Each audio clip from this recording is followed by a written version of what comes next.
जपानला मागे टाकून भारत जगातील तिसरा सर्वात मोठा सौर ऊर्जा उत्पादक बनला आहे। भारताने 8 वर्षात 6 स्थानांनी झेप घेत ही कामगिरी केली आहे। सौर ऊर्जेच्या बाबतीत भारताने गेल्या काही वर्षात खूप काम केले आहे। भारत आता पारंपरिक ऊर्जा स्रोतांऐवजी अक्षय ऊर्जा स्रोतांपासून वीज निर्मिती करण्याची क्षमता वाढवत आहे। जगभरातील स्वच्छ ऊर्जेच्या प्रगतीबाबत अहवाल प्रसिद्ध करणाऱ्या अंबर या संस्थेने म्हटले आहे की जपानला मागे टाकून भारत 2023 मध्ये जगातील तिसरा सर्वात मोठा सौर ऊर्जा उत्पादक देश बनला आहे। 2015 मध्ये भारत या यादीत 9व्या क्रमांकावर होता आणि अवघ्या 8 वर्षात 6 स्थानांनी झेप घेतली आहे। जगातील सौर ऊर्जा जोडण्यात भारताचे योगदान 5.9% आहे।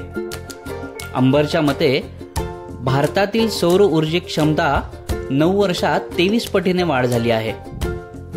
भारताच्या ऊर्जा क्षेत्रातील सौर ऊर्जेचे योगदानही वाढत आहे।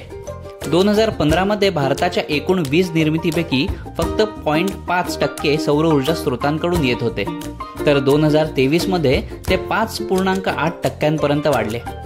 सध्या भारतात जलविद्युत ऊर्जेनंतर सौर ऊर्जा हा स्वच्छ ऊर्जेचा सर्वात मोठा स्रोत आहे। सौर ऊर्जेला प्रोत्साहन देण्यासाठी केंद्र सरकार सतत नवीन योजना आणत आहे। भारताने अलीकडेच PM सूर्यघर योजना सुरू केली आहे। या अंतर्गत केंद्र सरकार 1 कोटी घरांमध्ये सौर ऊर्जा प्रकल्प उभारण्यासाठी अनुदान देणार आहे। यातून निर्माण होणारी वीज लोक त्यांच्या घरातही वापरू शकतील। याशिवाय जी वीज शिल्लक आहे ती सरकार खरेदी करेल। यामुळे कोळशावर आधारित विजेवरचा ताण कमी होईल आणि पर्यावरणाचेही रक्षण होईल।